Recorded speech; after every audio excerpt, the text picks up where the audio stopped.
Yes. Hey everyone, we're here for our next session, which is with Soren from Oasis.app, which is also MakerDAO. He'll be doing a talk on how to make DeFi accessible for more users. And I'll let him take it from here. All right, thanks very much. And yeah, excited to be here. Really happy to be able to talk about how we can make DeFi accessible for more users. So what I would like to take you through in this small slot is first to revisit what is the potential of DeFi and talk a little bit about what barriers we're seeing for user experience today. And then dive into the evolution we have had in Oasis.app and the learnings we had on that, on the various aspects, and then some conclusions. So yeah, let's take it away.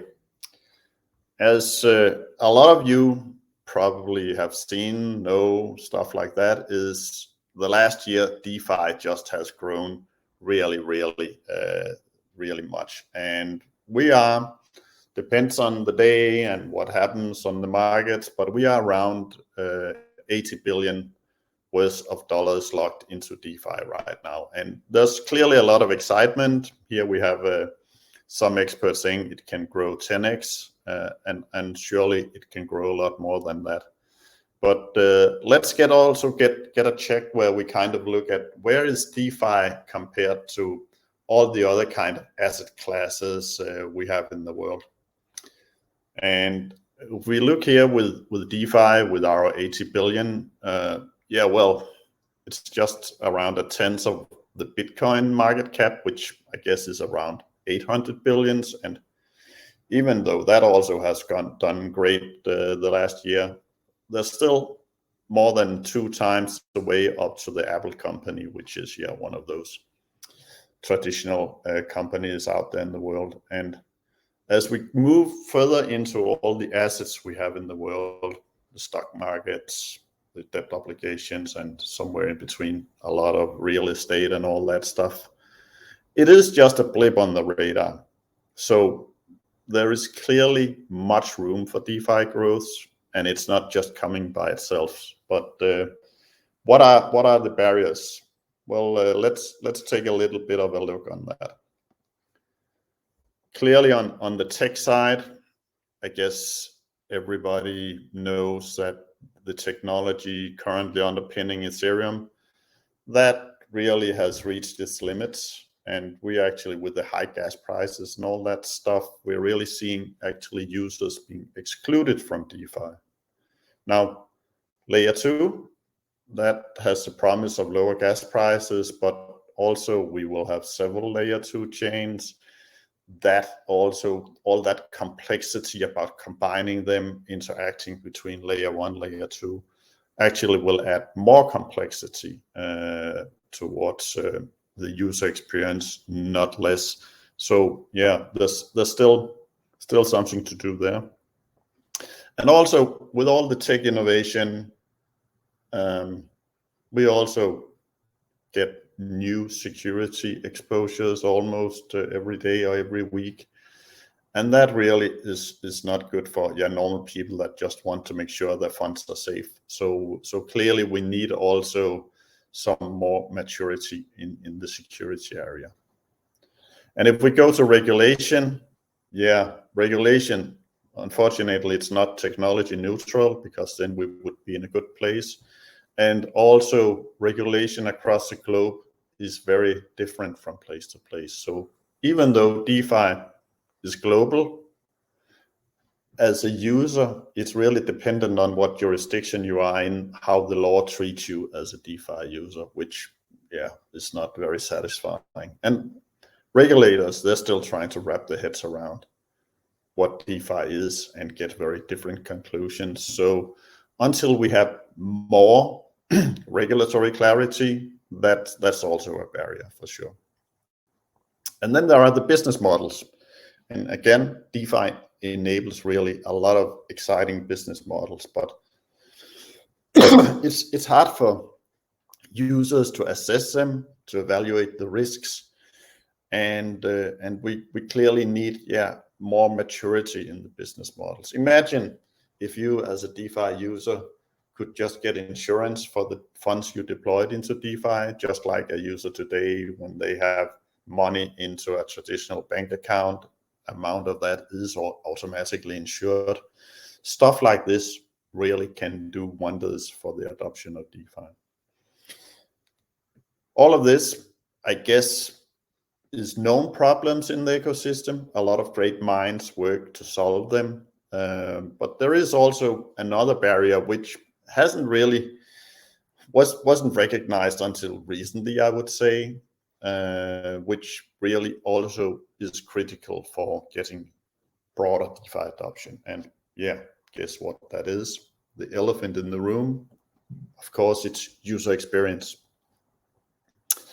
And what is user experience? It's not like it's some separate thing away from all the other areas. It is really about combining technology, regulation, and business models, and doing it in a way that provides value to the user. So it's not about shiny new features or shiny new user interfaces. It is really about understanding the users, their need, and helping them getting their job done while combining all of these areas.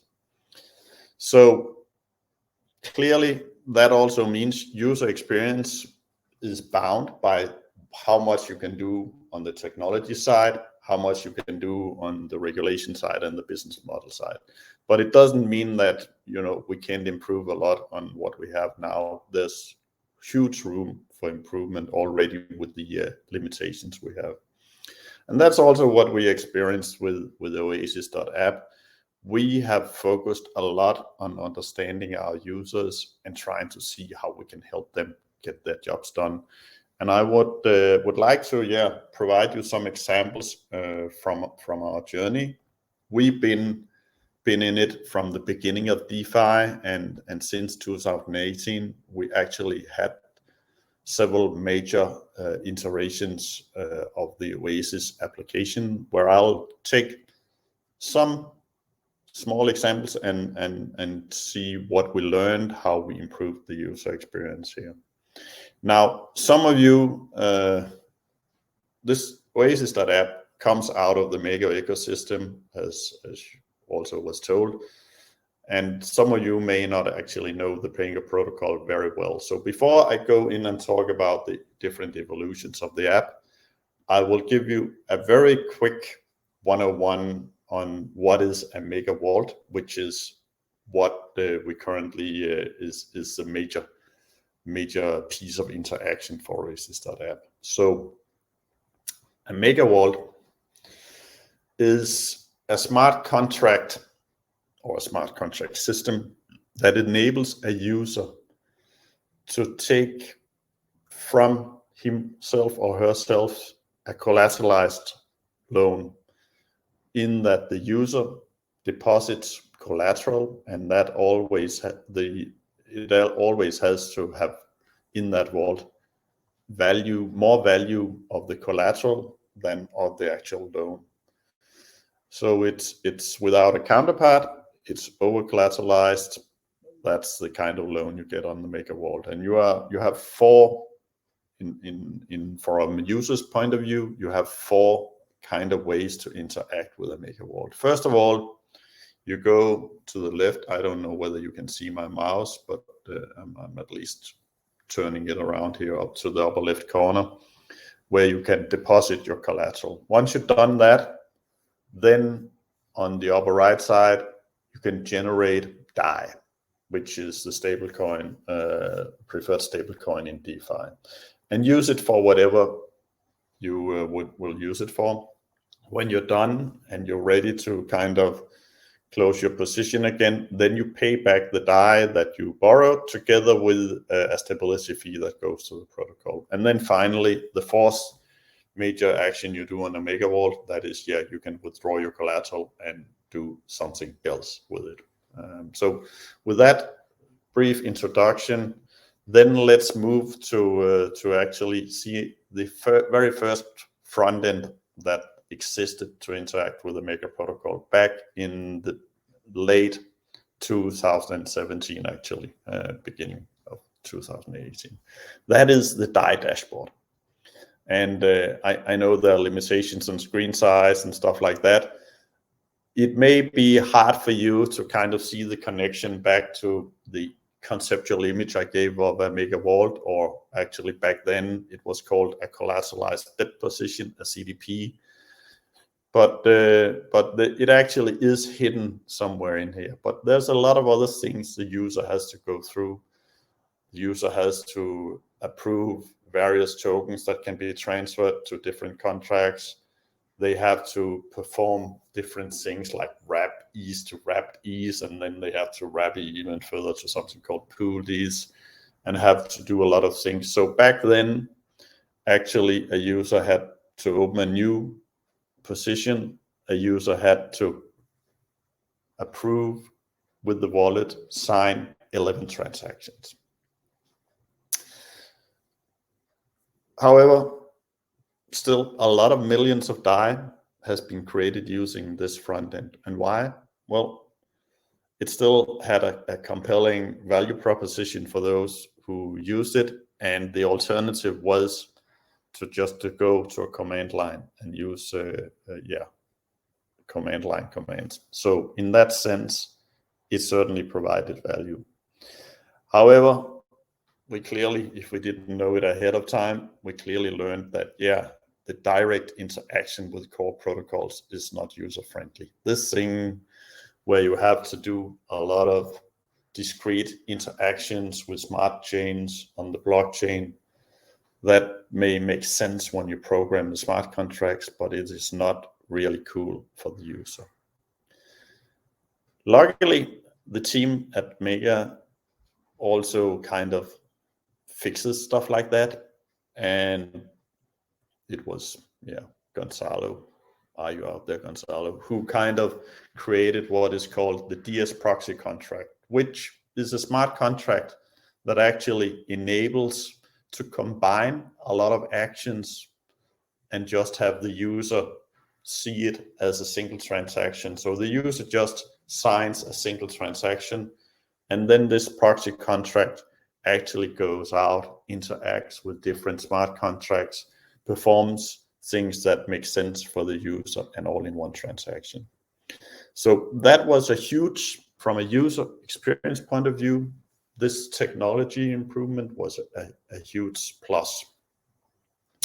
And we applied that in the next iteration, which was called the CDP Portal. That also was, dark background, as you can see, but it also, the use of DS proxy actually enabled us to get closer to match the concept of the mega vault. So you can see there is a button where you deposit your collateral. There is one where you actually generate the Dai, then you pay it back, and finally you withdraw it. So it kind of got to a point where it's something the user much more can relate to in connection to what he or she wants to do.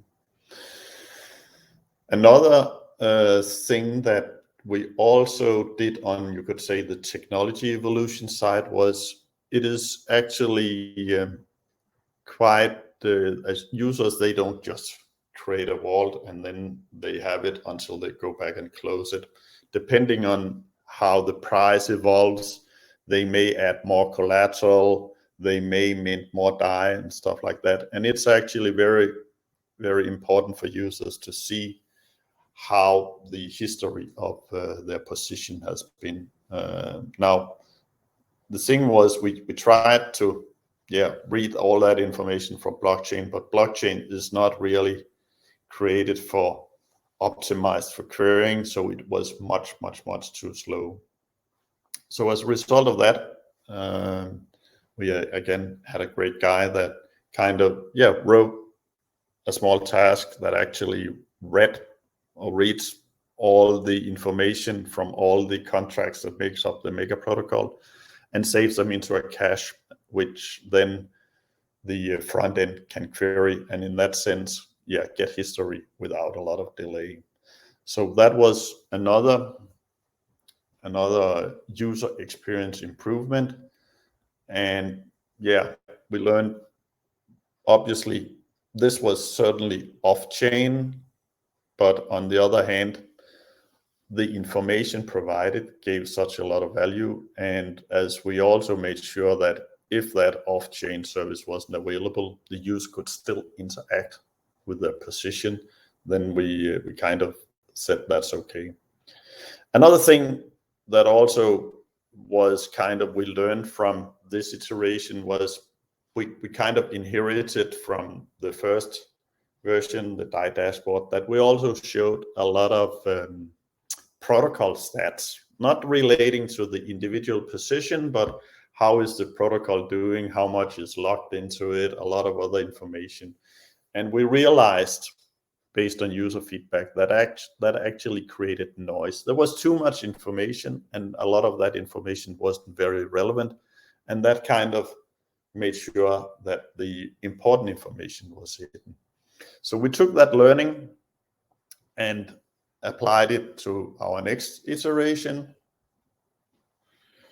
And now I need some power here. Excuse me. Somehow I forgot to plug in the power. And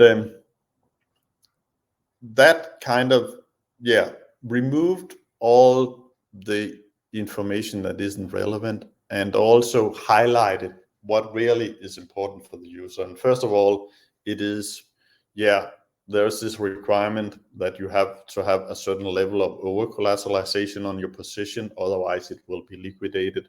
So it's important for the user to know what is my actual collateralization ratio, so they can know that their position is safe.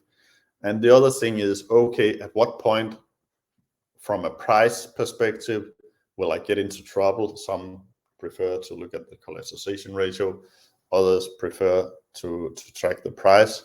So the liquidation price for the collateral, in this case, is also shown, and you can get from this. It's an old screen cap, but never mind. And then there still is other information that also is relevant, but you can certainly see, compared to what we had in the prior one, a lot of information that isn't really relevant to what the user is doing here now has been weeded out. So what was the next learning we got? Well, that is, we certainly had a great front end for interacting with Maker Vaults, but hey, what does Maker Vaults do? Yeah, they enable you to actually take a loan from yourself. But who think it's funny to go out and take a loan and pay a stability fee just to do it?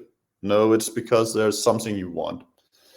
And it can be, getting liquidity because I need to buy a car. It can be that you actually want to think you want to invest in some assets, think the price is going up and really increase your exposure. So you kind of, borrow some money so you can acquire more of that asset.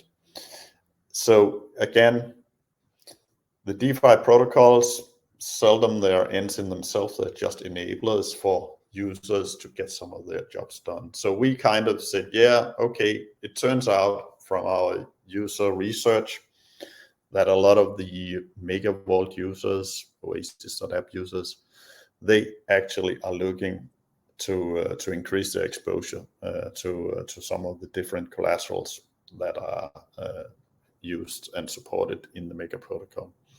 So the question was, okay, how can we actually help them get their job done? And one of the things we certainly learned, and I'm sure it's a well-known secret, is certainly DeFi users like the money Lego, where you can combine different smart contracts and get some very exciting solutions. But they don't really appreciate if they also have to combine these protocols on the front end level. So, first you go and you get a loan in the Maker protocol, then you take that Dai, take it into an exchange, change it into something, perhaps you deploy it into some pool, perhaps you put it back and as additional collateral in the Maker protocol, generate more Dai. It really is just a lot of overhead when you have to go and hop from one interface to another. So UI Lego that is a pain. What people really want is just to have their task and their jobs done. And that's what we now have kind of started solving for the users. The first one is Oasis.app Multiply, where users just can go in, get a flash loan, use that flash loan to buy additional collateral on an exchange, and then deploy it all into a vault, generate the Dai that they need to pay back the flash loan, all in one transaction, instead of having to go through lots of cycles back and forth.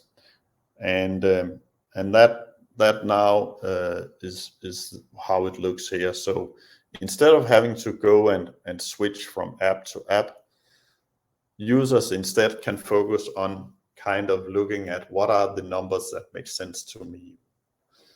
If I want to have a certain risk level, then what will the resulting numbers be even before making the transaction? So they can simulate and kind of see what they're willing to take a risk, where there's a slider that enables them to move the risk they're willing to accept from low risk to high risk.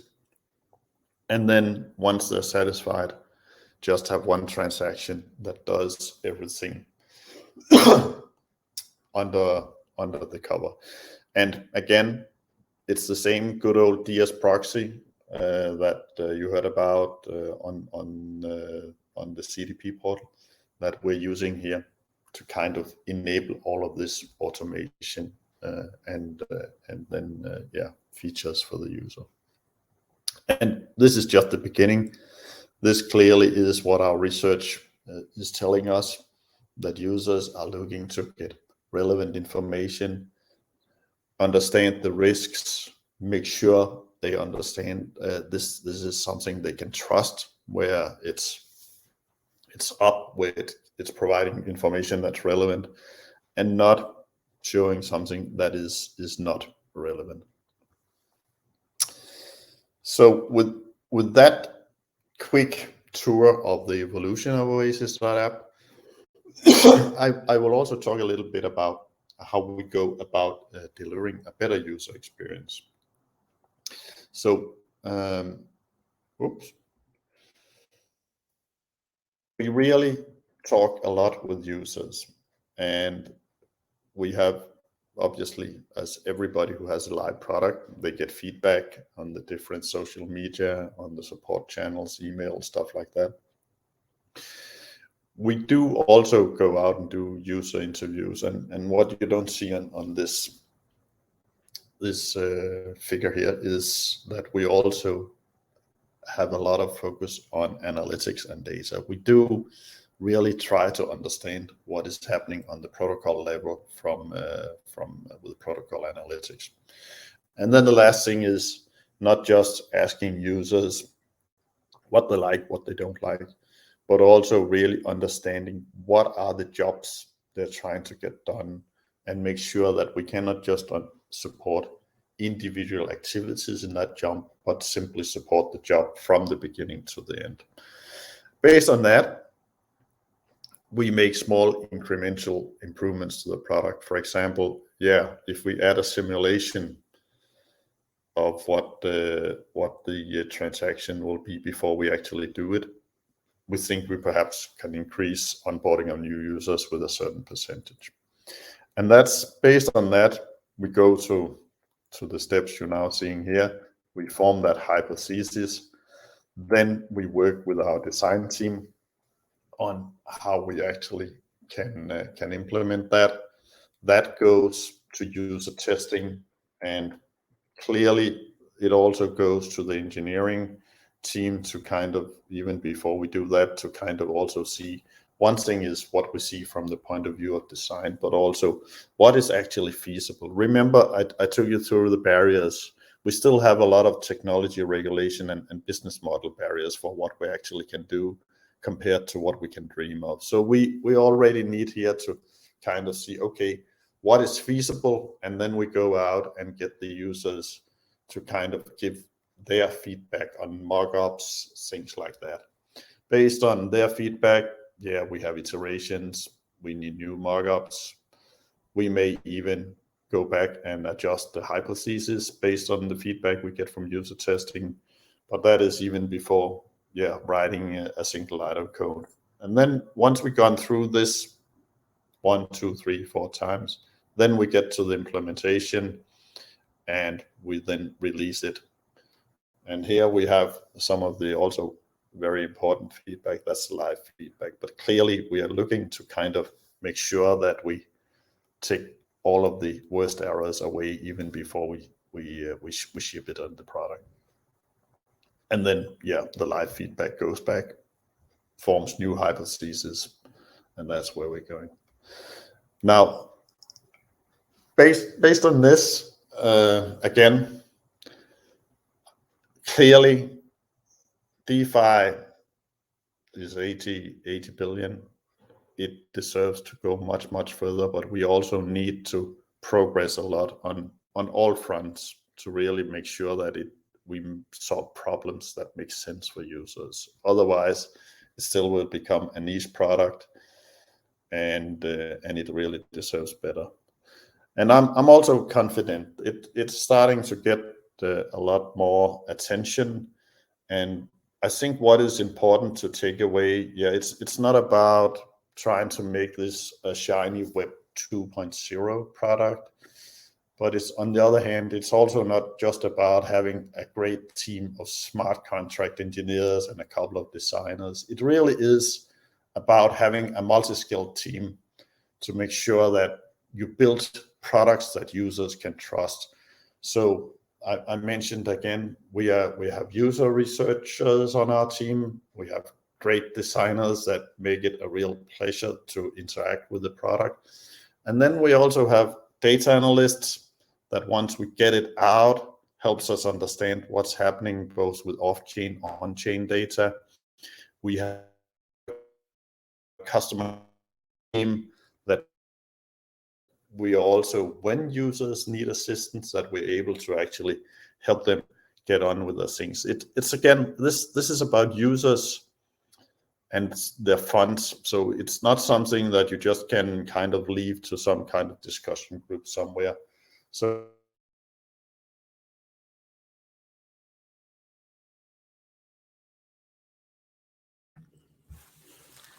Soren, I think you froze.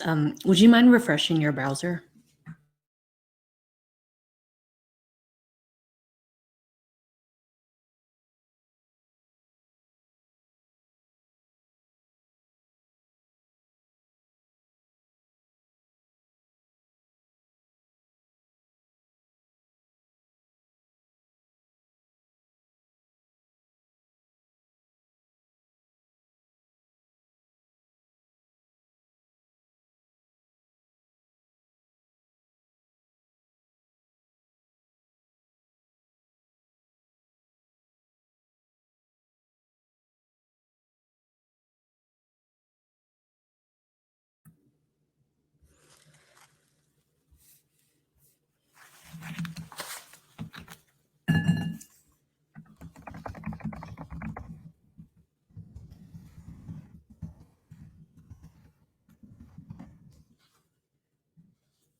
Okay, guys. Well, I think we're running into a few technical difficulties. We're going to wrap up the conference now.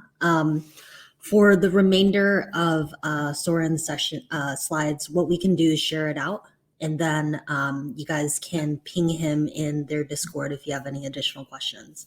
And thanks so much. We'll be running another conference in the future, and we hope you guys attend.